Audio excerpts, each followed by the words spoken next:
Okay, good evening, everyone.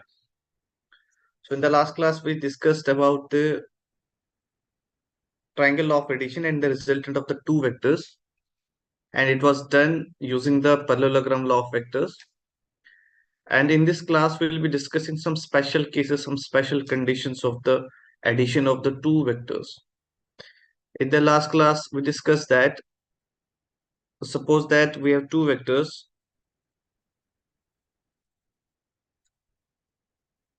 We have two vectors like this. We have vector A here, and we are having vector B here. If the angle between the two vectors is theta, then the resultant of these two vectors A and B will be given by this resultant vector R, which always lies in between the two vectors A and B. And we found that the resultant R is nothing, it's equal to under root of A square plus B square plus 2AB cos of theta plus 2AB cos of theta, where theta is nothing, it's the angle between the two vectors A and B. Angle between two vectors A and B. We also found that we also try to find the angle at which the resultant vector is aligned with the vector A, and it was found to be tan of alpha. If alpha is the angle made by this vector with vector B, so it will be nothing, it will be here A sine theta upon B plus A cos theta. So this is how we find the direction of the resultant vector with respect to one of the vectors A or B, if the angle between the two vectors is theta.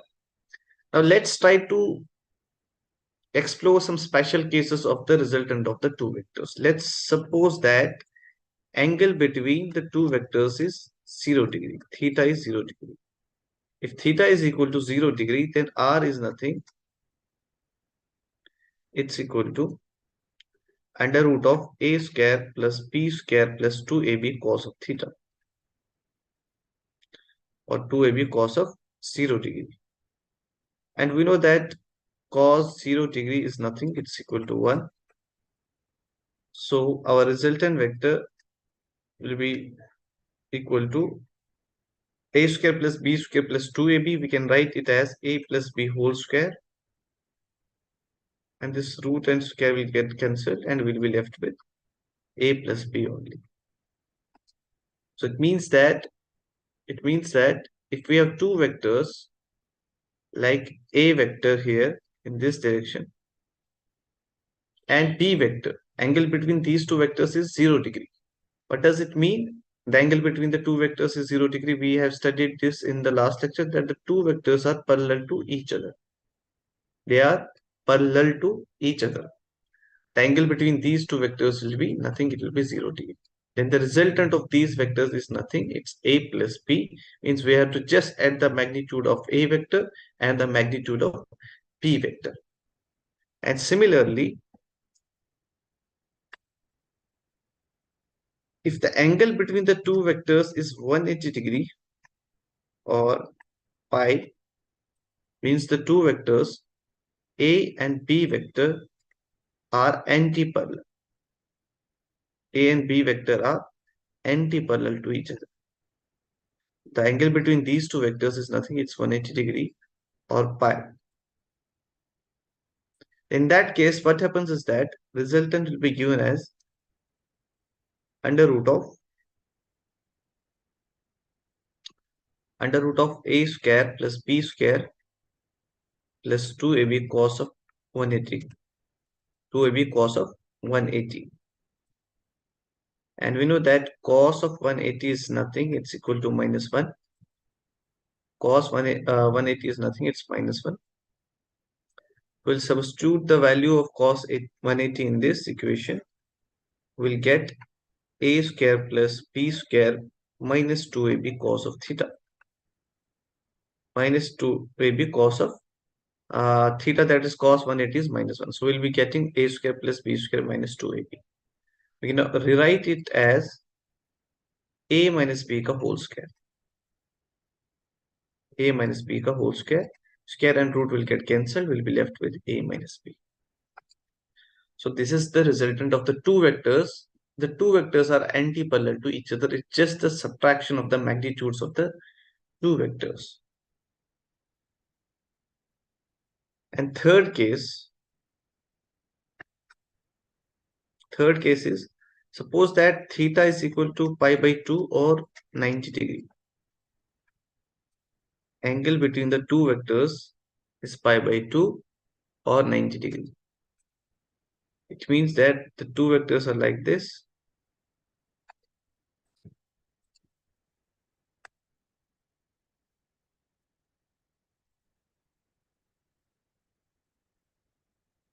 The two vectors are perpendicular to each other. Suppose this is vector A and this is vector B here. And the angle between these two vectors is nothing, it's 90 degree angle. In that case, our resultant will be nothing, it will be under root of a square plus b square plus 2ab cos of 90. And we know cos of 90 is 0. So it will be under root of a square plus b square. Under root of a square plus b square.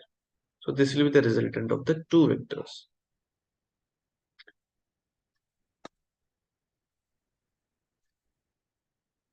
Let's suppose that two vectors a and b,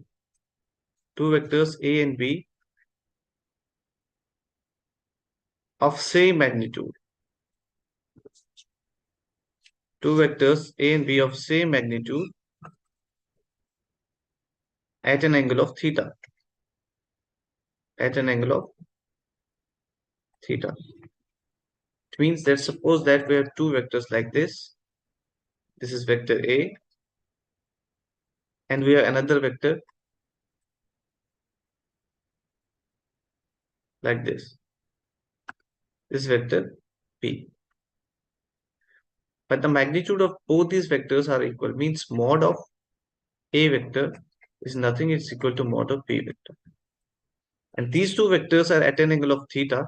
Then the resultant of these two vectors will be, the resultant of the two vectors will be given by, so R, it will be nothing, it will be under root of a square plus t square plus 2ab cos of theta. 2ab cos of theta. We know that mod of a is equal to mod of b. Mod of a is equal to mod of b. We can replace a with b or b with a. The resultant will be nothing. It will be equal to under root of, let's replace b with a. It will be under root of a square plus twice a square cos of theta. So it will be 2a square plus 2a square cos of theta.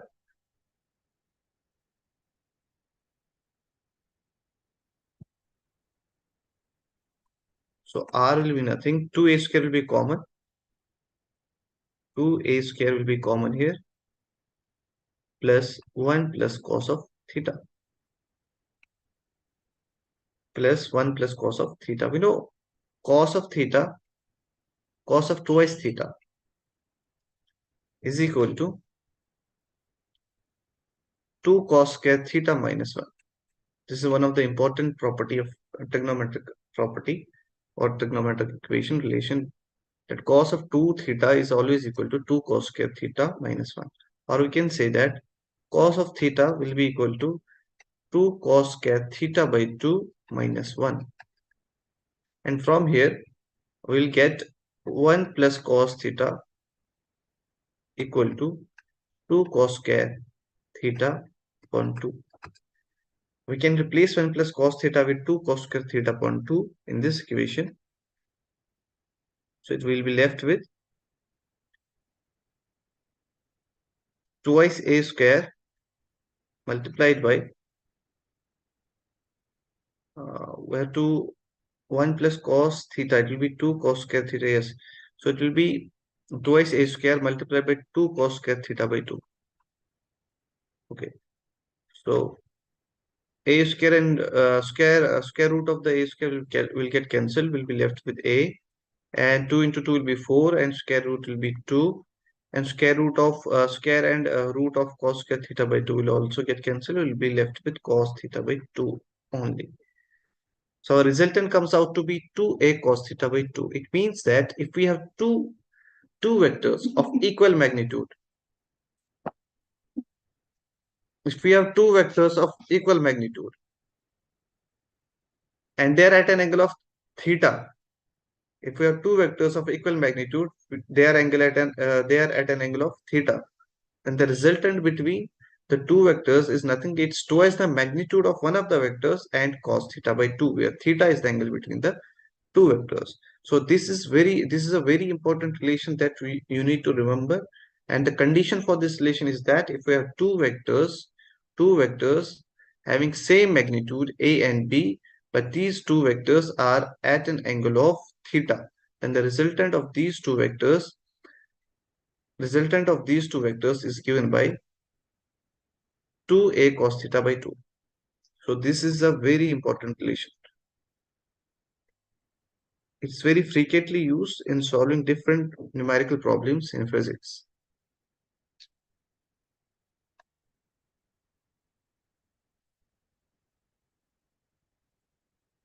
And what about the angle? What about the angle between the resultant and the two vectors? Since the magnitude of the two vectors is equal, if the magnitude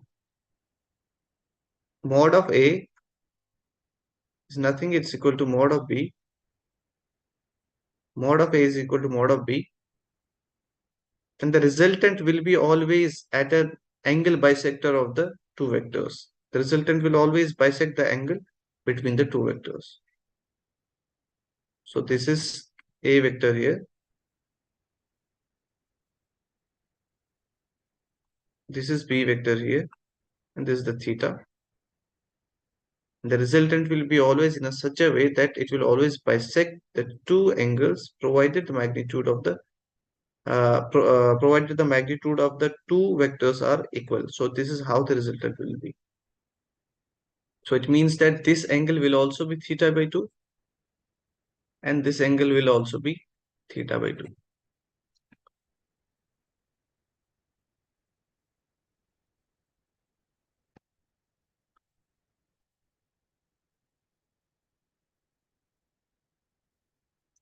In the last case, we studied that if theta equal to 0 degree, then the resultant is equal to its a plus b, which is the maximum value of the resultant. It's the maximum value of resultant. And if theta equal to 180 degree, then the minimum value of the resultant is R minimum. That's nothing, it's A minus B. The maximum value of the resultant of the two vectors we can get is A plus B. And the minimum value of the resultant of the two vectors we can get is A minus B. It means that the range of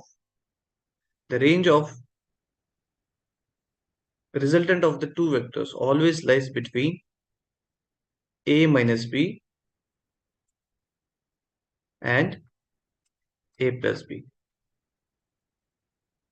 So this is the range of the vectors. It's a very important thing to know.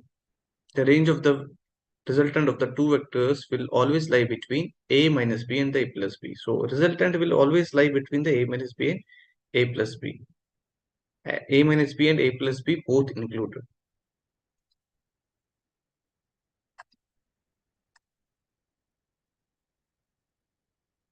This is a very important relation. And this relation is going to help us to solve some of the few problems of the vector analysis.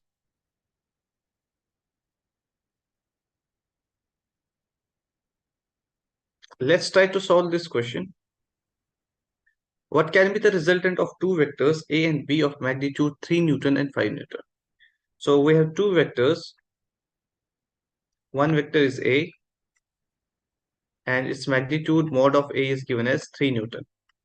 Mod of A is given as 3 Newton. and we have another vector here, that's vector b, and the magnitude or the modulus of this vector is given as 5 Newton. So question is asking that what can be the resultant of two vectors? What are the possible resultants of the two vectors? We have been given few options here. We have been given 10 Newton, 1 Newton, 12 Newton, 2 Newton, 6 Newton, 5 Newton, 0 Newton. Let's check which of the following options are possible and which options are not possible. We know that the resultant, maximum value of the resultant lies between a minus b and a plus b. A minus b and a plus b. So we know that R has the maximum value of a minus b, minimum value a minus b, and the maximum value it has, that's a plus b. So a plus b is equal to 3 plus 5, that's equal to 8 Newton. And the minimum value we can have is a minus b modulus, that's 3 minus 5, that's equal to 2 Newton. So our magnitude of the resultant of the two vectors are, it will always lie for 3 Newton and 5 Newton, it will always lie between 2 Newton and 8 Newton. Now all those possible values which lies within this range, all the values which lies within this range, 2 Newton and 8 Newton, are the possible values of the resultant of the two vectors A and B. And rest of the values which are outside this range of this 2 Newton and 8 Newton, these two, those resultant vectors are not possible because it will be out of the range of this resultant of the two vectors. So between 2 and 8 Newton, so option 1 is 10 Newton. 10 Newton is not possible. 10 Newton is not possible. 1 Newton is also not possible. 12 Newton is also not possible. 2 Newton is a possible. And 6 Newton is also possible. 5 Newton is also possible. And 0 Newton once again is not possible. So the only possible values which are correct, possible correct values are, and the question is, how many resultants are possible for this condition? There can be infinite number of resultants between 2 and 8. But from the given options, only few are correct. Which are those? 2 Newton is correct, 6 Newton is correct, and 5 Newton is correct. So only these three values are correct in the given options. Rest, the possibility is infinite. There can be infinite number of values possible between 2 Newton and the 8 Newton. So it depends upon the angle between the two vectors. Since the angle between the two vectors has not been given in this question, we can just always look at the range of the two vectors. So the maximum value we can have is 2 Newton, and the minimum value we can have, the maximum value we can have is 8 Newton, and the minimum value we can have is 2 Newton. So 265 is the possible answer. Let's move on to the next question. The question is, which of the following groups can give zero resultant or equilibrium? So there are three vectors, right? P vector, Q vector, and R vector. There are three vectors, P vector and Q vector and R vector. Let's suppose that this is a P vector here and this is a Q vector here. And there is a angle between the two vectors. Suppose that is angle between the two vectors is theta, and this is the resultant of the two vectors. Let me call this as vector T. So T vector here is nothing, it's P vector plus Q vector, means it's the resultant of the two vectors P vector and Q vector. Now we have the third vector, which is R vector. Here the R vector is not the resultant of P and Q. We have third vector, R vector. If this third vector, which is R vector, is placed exactly opposite to this resultant R vector, opposite to this resultant T vector, then there is a possibility that this R vector may cancel out T vector, means this R vector, magnitude of this R vector can be equal to magnitude of this T vector. Since these two vectors, R vector The angle between the r vector and t vector is 180. Angle between r vector and t vector is 180 degree.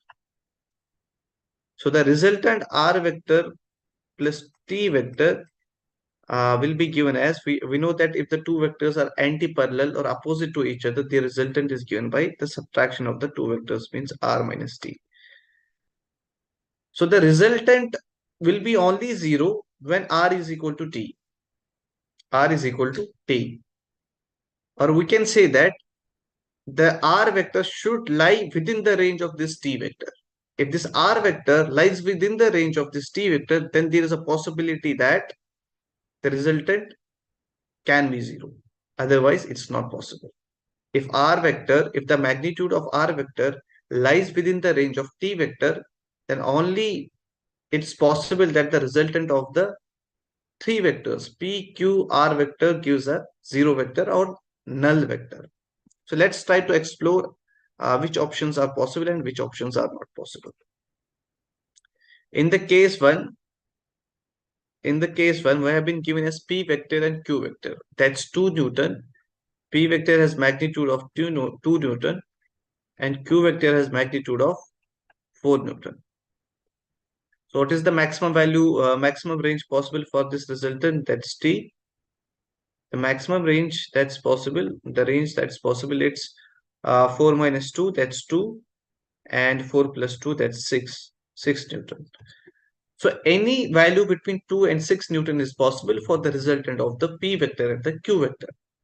Now, in the case first, we have been given as r vector as 8 Newton.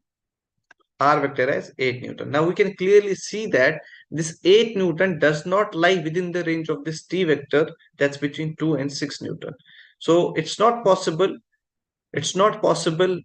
in this case to get a resultant of 0, because this r vector does not lie within the range of this t vector, magnitude of this t vector. So this case is not possible.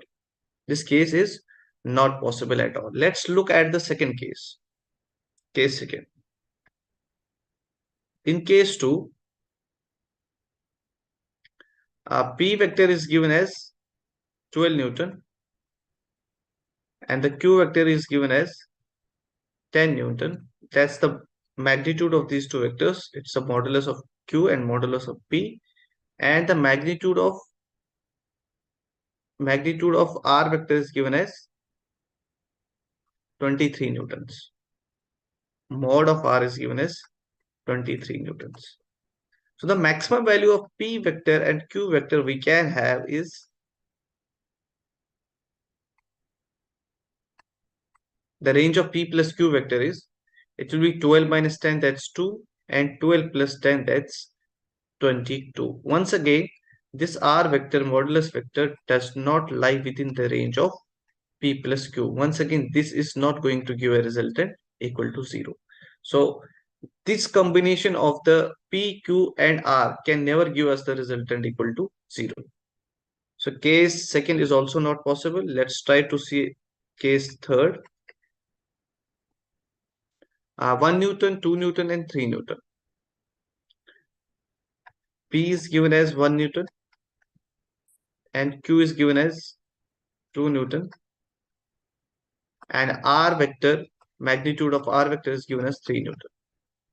So the maximum value of P plus Q will be, or the range of P plus Q is going to be 2 plus 1, that's 3, and 2 minus 1, that's equal to 1. And we have R vector equal to 3 Newton.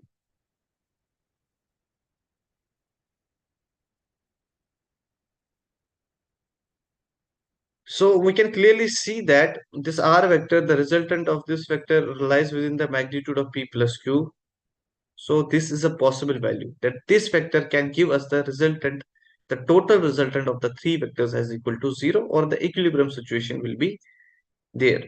So it's a possible there that the resultant of p vector, q vector and the r vector will be 0, because now r vector lies within the range of p plus q vector. So let's talk about the case 4.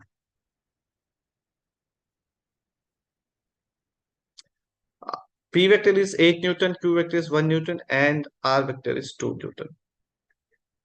So P vector is 8 Newton, or Q vector is 2 Newton. That's equal to 1 Newton.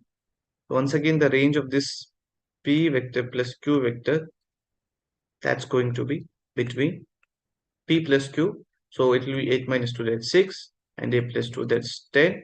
So we can clearly see that this modulus of R vector is equal to 1 Newton, right? And this 1 Newton, once again, does not lie between the range of this 6 Newton and the 10 Newton. So it means that this R vector, which is equal to 1 Newton, it's not going to give us the resultant equal to 0. The total resultant of the three vectors equal to 0, because the magnitude of R vector lies outside the range of this P plus Q vector. So this is also not a possible value. So the only possible value was in case 3, where we can get the resultant equal to 0, but in rest of the cases, it's not possible to get the resultant equal to 0. So it becomes important for us to know the range of the addition of the two vectors. The range of the addition of the two vectors lies always between A minus B and A plus B. The minimum value is A minus B and the maximum value is A plus B. So these were some of the properties, some of the important cases, special cases for the addition of the two vectors. And let's want to discuss some of the properties of the vectors. First important property is commutative.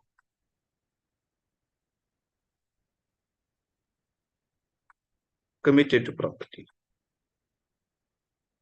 What does it mean? That A vector plus B vector is always equal to B vector plus A vector. It means that if we do A vector and plus B vector, it will give us the same resultant with the same direction. And B plus A vector is also going to give us the same resultant with same magnitude and direction. So such property we call as commutative property. So vector addition is a commutative in nature. Second property is associative. Associativity. Suppose that we have three vectors. We want to add three vectors like this. We add B and C vector first and then add the resultant of B and C vector with the A vector. We can also do it like this. If we add the A and B vectors, then finally add the resultant of A and B vector with the C vector. So such property we call as associativity. Associativity. This is the associative property. And one more important property of the vectors is that suppose if we have n coplanar vectors,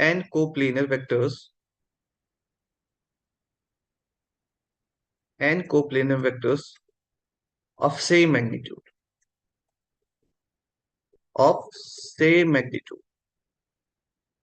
if we have n coplanar vectors of same magnitude such that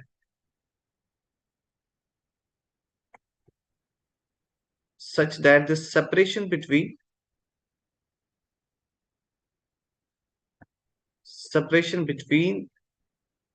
these vectors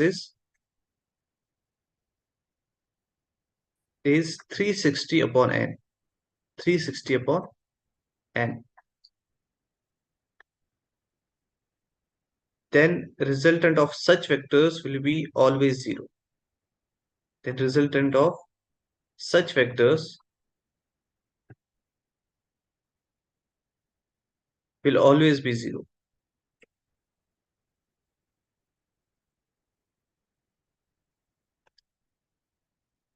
It means that if we have n coplanar, means all the n vectors lies in the same plane, but each of the vector is having the same magnitude. They can have the different directions, and they're placed in spaces in such a way so that the angular separation between each of the vectors is 360 upon n. Then the resultant of these two, all these n vectors is equal to 0. Let's suppose that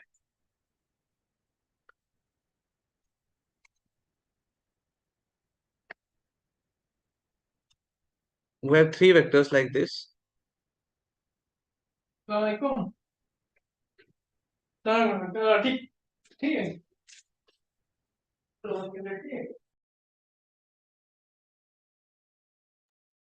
We have one more vector here.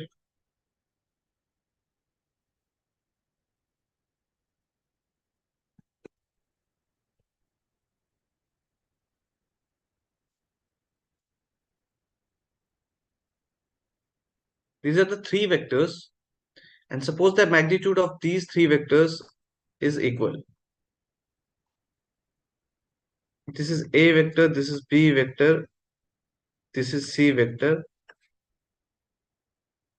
Magnitude of these three vectors are equal. If the magnitude of these three vectors are equal and they are placed at the same angular separation, that is 120, 120, and 120 degree, then the resultant of all the three vectors, that's A vector plus B vector plus C vector, this is going to be 0. This is going to be 0. We can see that the angular separation theta between them is given by 360 upon n, and the 360 upon n, these are the three coplanar vectors, so it's going to be 120 degree theta, and we can clearly see that the angle between the three vectors is 120 each. So all the three vectors are going to give resultant equal to 0 if the magnitude of all the three vectors are equal to they are equal if the magnitude of all the three vectors are equal. Similarly, if n coplanar vectors are there with the same magnitude but they are separated by an angular separation of 360 upon n, and the resultant of the n vectors will always be 0. So this is such a very important property. This property we use in the equilibrium conditions in mechanics, and they help to solve us many such equilibrium problems. So that's it for today. And in the next class, we'll be discussing a little bit about the polygon law of vectors, and then we'll be discussing about the resolution of the vectors. So take care and goodbye.